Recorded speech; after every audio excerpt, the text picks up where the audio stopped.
Welcome to the Synthesis of Yoga, the book that changed my life. This is episode number 59. In our previous episode, we have covered the idea of sacrifice as something that is continuous, including all the mundane activities of our daily life, all the way till in-breath, out-breath. Everything can be made into a conscious offering to the divine, a means of our spiritual progress, a conscious acceleration of our inner growth. And when we convert all the activities into a conscious sacrifice, naturally all the three paths of yoga come together, they fuse together.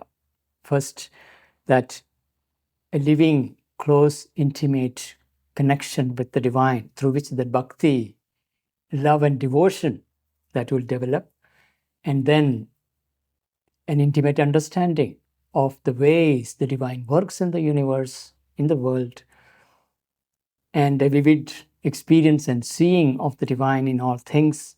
Therefore, an integral knowledge that emerges with it, and along with it, of course, the will. So the bhakti, jnana, and karma all comes together in the process. Now we move on to this episode number 59. I recommend you to keep the textbook open so that it is easy to follow. We are on part 1 of the Synthesis of Yoga, chapter number 4, the sacrifice, the triune path, and the Lord of the sacrifice. We're beginning with paragraph number 12.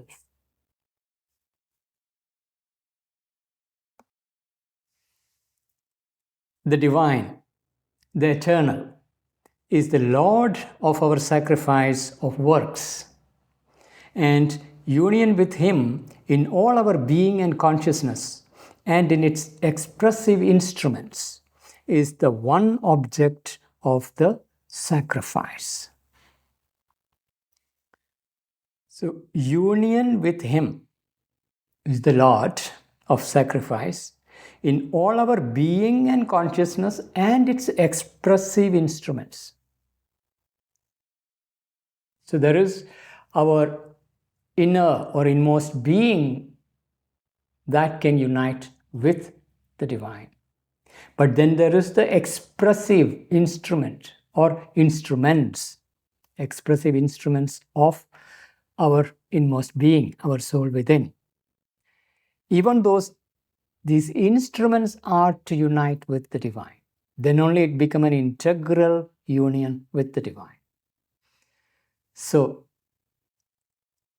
the divine, the eternal, is the Lord of our sacrifice of works, and union with Him in all our being and consciousness and in its expressive instruments is the one object of sacrifice. The very object of sacrifice is this union. Often people come to spirituality looking for inner peace or some or other challenges they are facing and a way to overcome these challenges.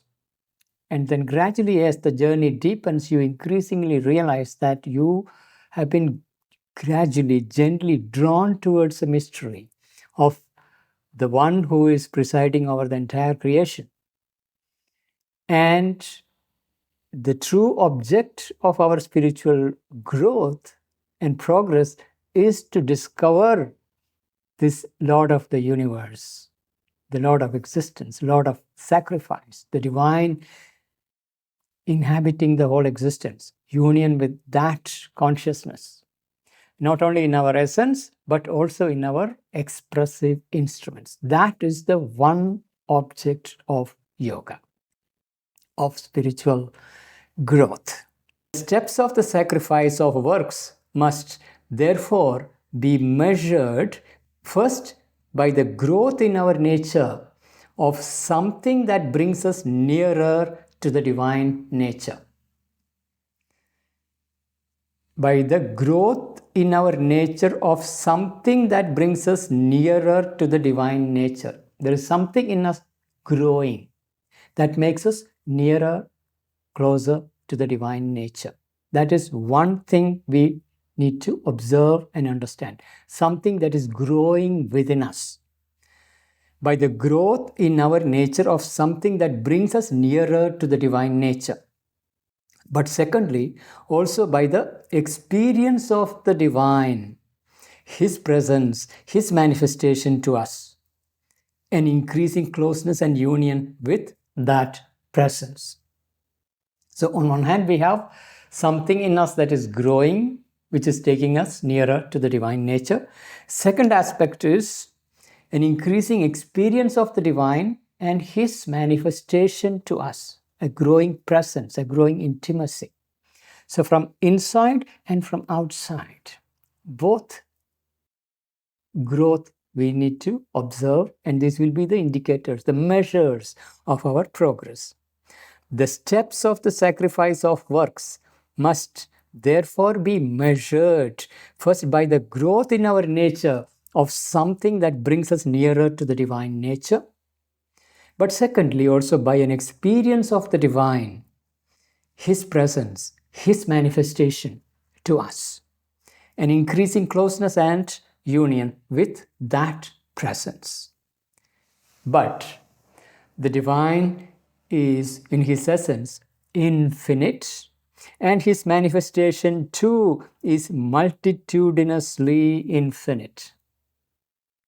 So that brings us a challenge.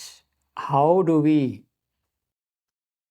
experience this infinitely multitudinous presence manifest in this manifestation? The divine is in His essence infinite, and His manifestation too is multitudinously infinite. In essence and in manifestation, there is infinity. So how do we know? If that is so, it is not likely that our true integral perfection in being and in nature can come by one kind of realization alone.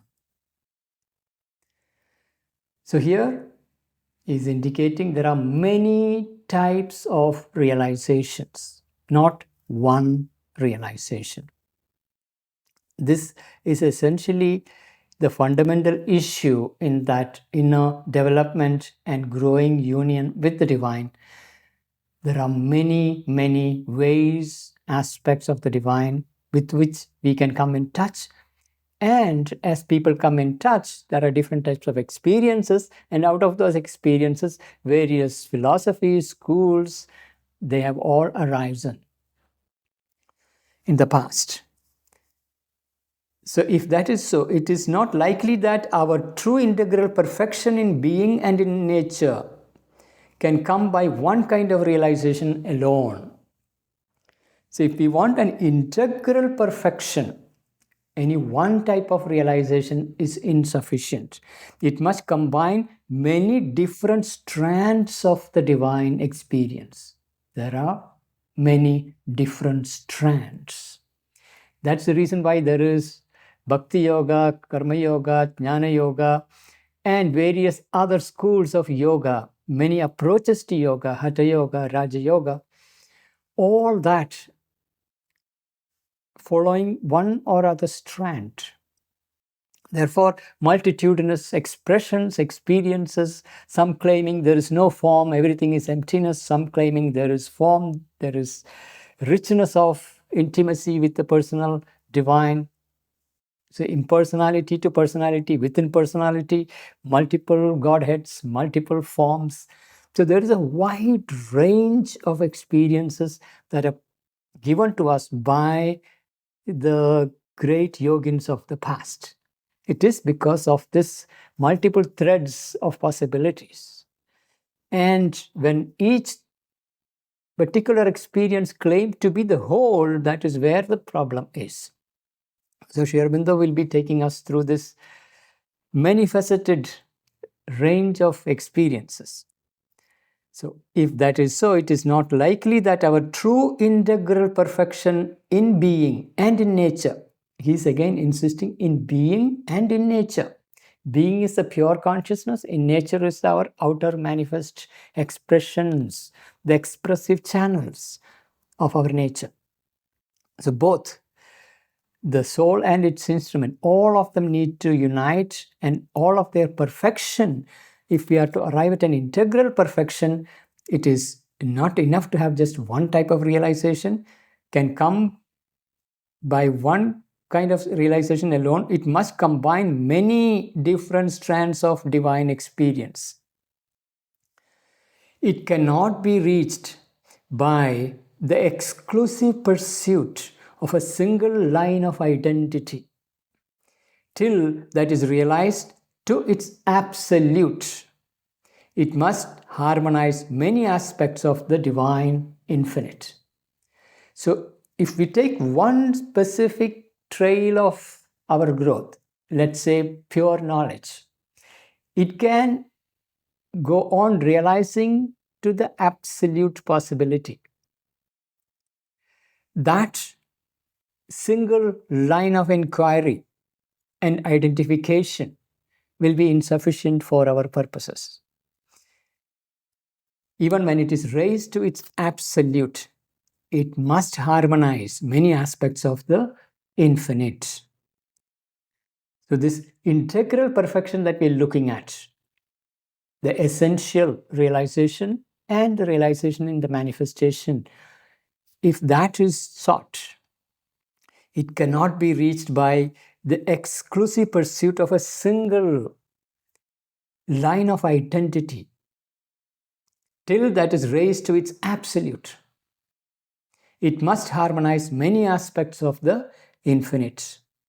An integral consciousness with a multiform dynamic experience is essential for the complete transformation of our nature. Complete transformation of our nature. This means transformation all the way down to the very material body. Because integral yoga is looking at life divine all the way to a divinized body. So that level of integral perfection requires a multifaceted realization, not a single line of inquiry and identification, even when it is pushed to its absolute height. So an integral consciousness with a multiform dynamic experience is essential for the complete transformation of our nature. If the transformation of the nature is not the object, if it is only a liberation, then this is not required. Since integral yoga is looking at transformation of our very nature, therefore, an integral consciousness with a multiform dynamic experience. Integral consciousness with a multiform dynamic experience. Integral consciousness, undivided consciousness that embraces everything. Now, it is embracing not only the essence, but also the manifestation. That's where the dynamic experience, dynamism, the manifest creation, not the immobile, timeless existence, but this dynamic, thriving manifestation in which the divine reality is to be experienced. Therefore, an integral consciousness with a multiform dynamic experience is essential for the complete transformation of our nature. There is one fundamental perception indispensable towards any integral knowledge or many-sided experience of this infinite. So there is one fundamental perception that is absolutely indispensable if we are looking at many-sided experience of this infinite and an integral knowledge. It is to realize the divine in its essential self and truth, unaltered by forms and phenomena. So that's an absolute must. indispensable condition, realizing the divine beyond the world of forms in its absolute essence. It is to realize the divine in its essential self, and truth unaltered by forms and phenomena. So our manifest world is world of forms. It's a phenomenal world. And even when we go inward into the subtler worlds, or if we cut through multiple dimensions, we are still in the world of forms. Beyond the gross, there is subtler, increasingly subtle worlds. The substance of the subtle worlds gets more and more pliable, flexible, fluid, just like in our dream world. Even that is insufficient. We have to go beyond all the forms into the absolute formless. That essential self-experience is indispensable. So if we want a many-sided experience of the infinite, the Lord, first we need to have that essential experience beyond all the forms, beyond all the time and manifestation, into the formless, eternal, infinite self. It is to realize the divine in its essential self and truth, unaltered by form and phenomena. Otherwise, we are likely to remain caught in the net of appearances or wander confusedly in a chaotic multitude of cosmic or particular aspects. And if we avoid this confusion, it will be at the price of getting chained to some mental formula or shut up in a limited personal experience. So here we have some of these challenges. If we don't go beyond the world of forms, one of the first thing that can happen is likely to remain caught in the net of appearances. The net of appearances. The world is appearing to be a certain way.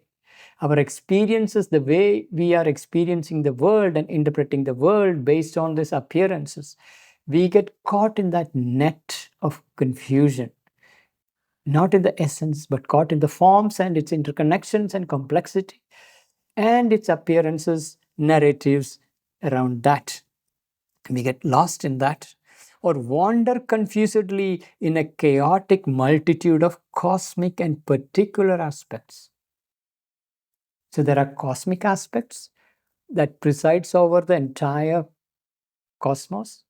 Then there are particular aspects that are temporal, regional, cultural. So you might get caught into those limited forms depending upon the religious background, cultural background, educational background, upon which you will lock yourself into some or other limited experience. Or even cosmic level of experiences bound within the range of forms. So one can get caught in that and wander in these endless variety. And if we avoid this confusion of getting caught in the appearances, whether it is at a cosmic scale or a particular, it will be at the price of getting chained to some mental formula or shut up in a limited personal experience. That is, price of getting chained to some mental formula. Mental formula. When we enter into spiritual paths, we might get drawn into one or other mental models because our mind has to understand. So when you get drawn to some or other mental model, which has its own Mender formula regarding what is the highest experience, what is the finest experience, what is the deepest experience. And those formulas, reference points, become your little jail in which you shut yourself up. Fundamentally, the mind is instrument of separation, division. It cannot know the whole. So it will always translate the experiences handed over to us by great masters in their own words, profound words, but human mind translates them into our own terms. For example, the word divine or the word void, emptiness, shunya, nirvana, all this, Brahman, Maya. Human mind creates its own conceptions. Each mind will create its own conceptions, shut itself into it. And in these formulas, it will live and it will convert this or that experience or equate one or the other experience into those formulas and live in that. Getting chained to some mental formula or shut up in a limited personal experience. So there is always our personal experience, limited ones, and we lock ourselves into one or other experience, assuming that I have arrived. This is the final. There is nothing else. I have found the truth. There is nothing more to know. So these are the common problems that we generally encounter. So we are likely to remain caught in the net of appearances or wander confusedly in a chaotic multitude of cosmic or particular aspects. And if we avoid this confusion, it will be at the price of getting chained to some mental formula or shut up in a limited personal experience. We see many people saying that I saw Sri Krishna, I saw Shiva, and I have realized that's it. That's the end of the story for me. I have known now. So these are forms in which our individualized consciousness is encountering something that is timeless, eternal, formless. So we limit our experiences into one or other form and get caught in those aspects. Therefore, it is absolutely essential that it is indispensable to go beyond the world of forms into the essential experience of self and truth. The one secure and all reconciling truth, which is the very foundation of the universe, is this: that life is the manifestation of an uncreated self and spirit. Uncreated self. Nobody created that self. It is uncreated self and spirit. The key to life's hidden secret is the true realization of this spirit with its own created existences. So there is a relationship between this self that is beyond time, uncreated self, and then there is this world it has created. There is a relationship between. That relationship is the key. The key to life's hidden secret is the true relation of this spirit with its own created existences. So this self has created multiple existences with which it has a relationship. And that relationship is the hidden secret. The key to life's hidden secret is the true relation of this spirit with its own created existences. Let me read once again this line. The one secure and all reconciling truth, all reconciling truth, all contradictions reconciled. So the one secure and all reconciling truth, which is the very foundation of the universe, is this: that life is the manifestation of an uncreated self and spirit. And the key to life's hidden secret is the true relation of this spirit with its own created existences. There is behind all this life the look of an eternal being upon its multitudinous becomings. Our world is a field of becoming in time, multitudinous becoming, endless variety of things in every field, every species, everywhere we see endless variety of becomings. Even if we take human beings, every individual human being is a unique becoming of that. But behind all that, there is the eternal being, the look of an eternal being, one who is looking at this endless variety of becomings, this being, one being behind the multiplicity of beings, multiplicity of becomings. That look, there is behind all this life the look of an eternal being, the seer behind the seeing, as in the Kenopanishad the seers would say, the one who is behind your seeing, one who is behind your hearings, the look of an eternal being upon its multitudinous becomings. There is around and everywhere in it the envelopment and penetration of a manifestation in time by an unmanifested, timeless, eternal. So on one side is the unmanifested, timeless, eternal. And this timeless, unmanifest, eternal, who is envelopment and penetration of a manifestation in time. Like this, the look of an eternal being upon its multitudinous becomings, there is around and everywhere in it, around and everywhere in this endless becomings, an envelopment and penetration of a manifestation in time by an unmanifested, timeless, eternal. So that timeless, eternal is enveloping and penetrating and manifesting here in time. And there is a relationship, there is a rhythmic process of that manifestation. There is an ananda of becoming, a law of becoming, a dance of becoming, this creative dance manifestation that is unfolding. So there is behind all this life the look of an eternal being upon its multitudinous becomings. There is this eternal being, and there is around and everywhere in it the envelopment and penetration of a manifestation in time by an unmanifested, timeless, eternal.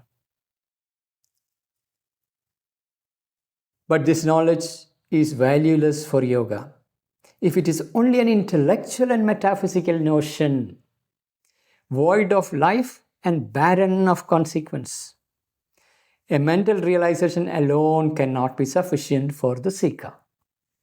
So conceptually, it is quite possible to grasp this. There is this timeless, eternal being beyond the world of forms, and that envelops, penetrates, and manifests in time behind every tiny particle to vast cosmic larger forms. Everything is permeated by that. This much we can understand, intellectually understand, but it is of not much value other than as a mental placeholder.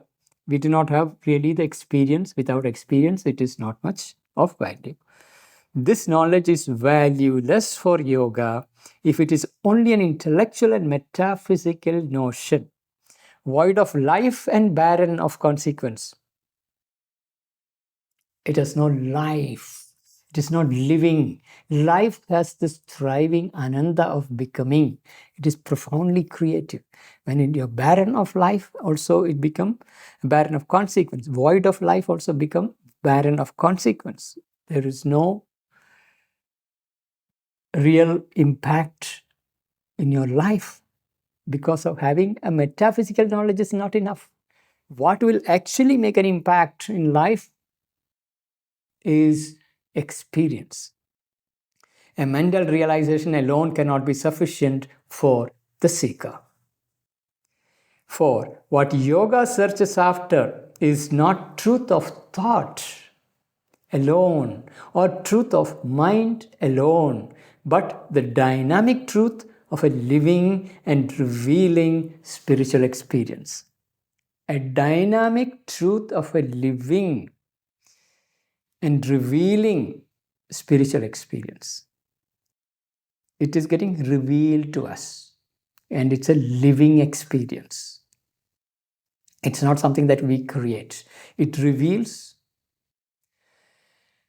and it's living. Truth of a living and revealing spiritual experience. What yoga searches after is not truth of thought. We can refine our power of thought and arrive at nuanced, finer and finer understanding of the whole cosmic hierarchy of manifestation, philosophies, everything, but it is of no consequence. It is only a truth of mind alone. It is not the dynamic truth of a living and revealing spiritual experience. A true spiritual experience can actually transform you, and it has real consequence in life, an impact in life. There must awake in us a constant indwelling and enveloping nearness. Indwelling and enveloping nearness. So these are the two different types of nearness Sri Aurobindo is indicating. Indwelling nearness. We feel deep within our heart a presence growing. The psychic being emerging, the soul evolving and emerging. That is the inner experience. Then there is an enveloping experience. That is the life that is surrounding us. The way we are experiencing the world and its events and beings and people, and the way time is unfolding and its rhythm, there is a living nearness, a contact with some living presence. Beyond all the forms, that is coming closer and closer. So note this line. There must awake in us a constant indwelling and enveloping nearness. A vivid perception, a close feeling and communion. A vivid perception, not any vague perception, not a vague concept in the mind, but a vivid perception. A close feeling and communion. You have to feel the presence that is growing inside, that is growing all around, enveloping, and a communion with it. A concrete sense and contact. So we are not looking at anything abstract. It is a concrete sense and contact of a true and infinite presence, always and everywhere, always and everywhere. This is what is required. Presence, that living presence growing inside, enveloping you all around, and coming increasingly in touch with it, in communion with it, vivid perception of it. This is absolutely necessary. A barren metaphysical intellectual conception, a philosophical understanding is insufficient because it cannot fundamentally transform life. It cannot quench the thirst of your soul. You need experience. And that experience takes on these two aspects. One is growing deep in the heart, in the depth of your heart within you, and other is enveloping all around. The presence is growing inside, outside, increasingly concrete, and nearness and contact growing with your inner growth. So there must awaken us a constant indwelling and developing nearness, enveloping nearness, a vivid perception, a close feeling and communion, a concrete sense and contact of a true and infinite presence always and everywhere.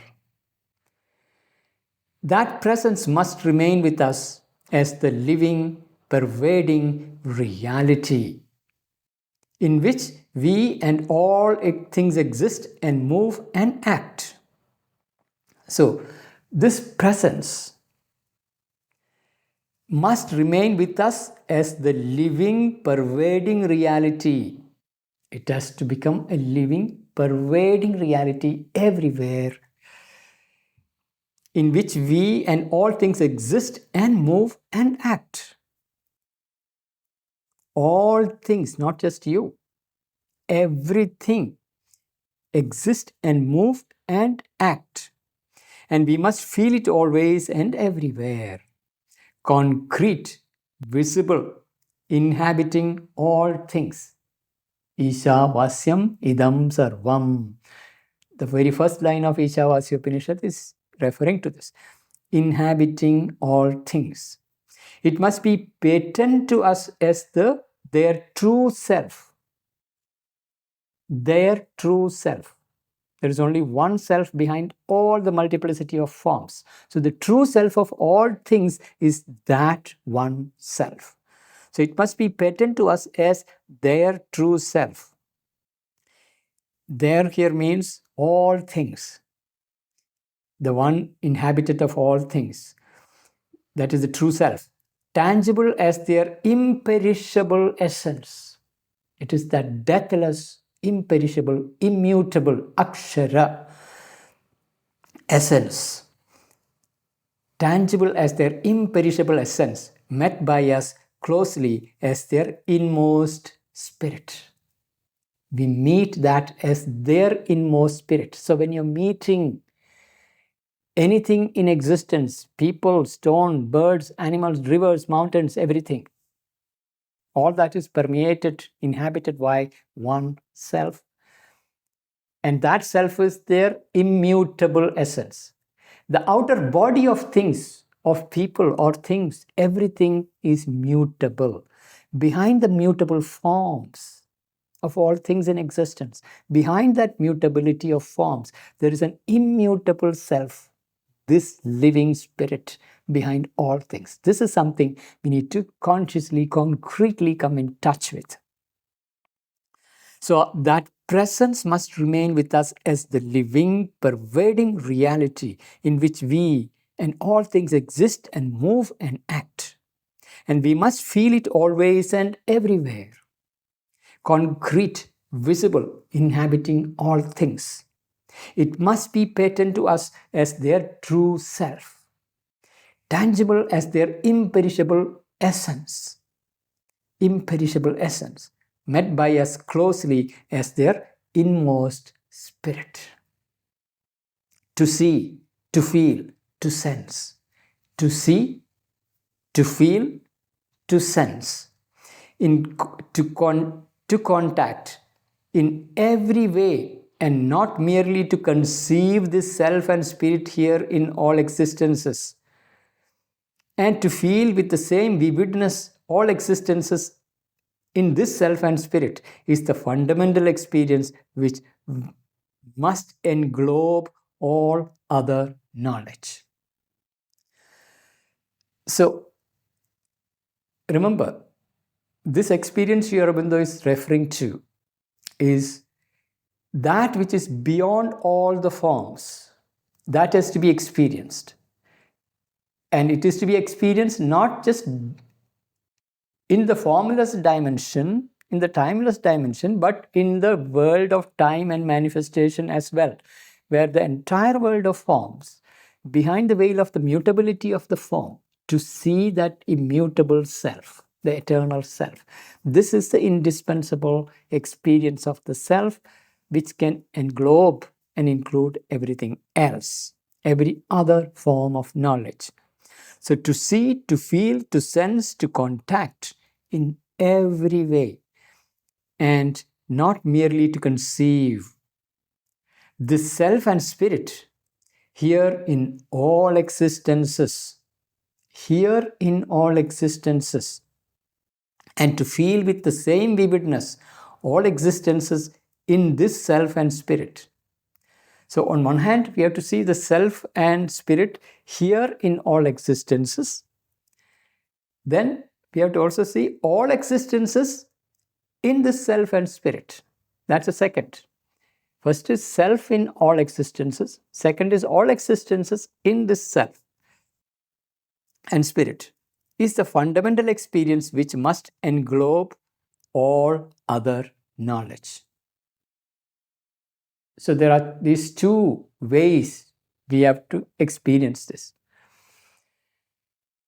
That one self in all things and all things in that one self. It has to become vivid, real. That is a fundamental experience upon which everything else can be known. So to see, to feel, to sense, to contact in every way, and not merely to conceive this self and spirit here in all existences, and to feel with the same vividness all existences in the self and spirit is the fundamental experience which must englobe all other knowledge. This infinite and eternal self of things is an omnipresent reality. Omnipresent reality. Omnipresent implies it is present everywhere throughout existence. From the tiniest atoms to the largest galaxies, the entire cosmos is permeated by that. It is an omnipresent reality, not only in this visible material world, but also in the subtler worlds, every dimension, every plane of existence. It is through and through omnipresent, both in time and space, in its infinity and eternity. This infinite and eternal self of things is an omnipresent reality. One existence everywhere. It is a single unifying presence and not different in different creatures. So the self is not separate separate or different in different creatures. It is exactly the same reality, omnipresent reality, the divine self that is behind all creatures, different creatures. It can be met, seen, or felt in its completeness in each soul or each form in the universe. So this self, eternal self, can be experienced, met, seen, or felt in its completeness. Not partial, in its completeness. He is articulating this completeness in each soul or each form in the universe.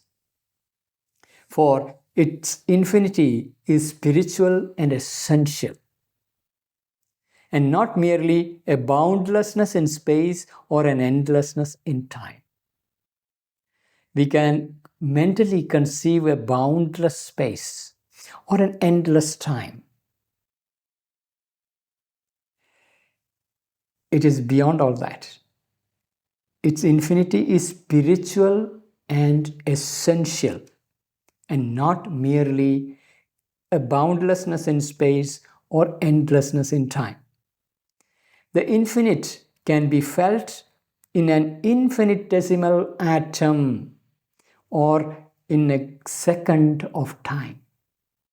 No matter how small a unit of time or how small a unit of space, atom or a nanosecond, whatever unit you take, it is essentially the same spirit, the same self that is present. The infinite can be felt in an infinitesimal atom or in a second of time, as convincingly as in the stretch of the aeons, or the stupendous enormity of the intersolar spaces. So it is our human relative perception which has this idea or experience. There is this tiny second or this endless aeons and ages, the light years of time.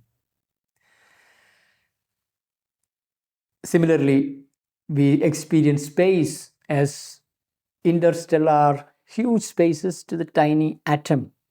We experience something as insignificantly small, other as infinitely, unimaginably vast.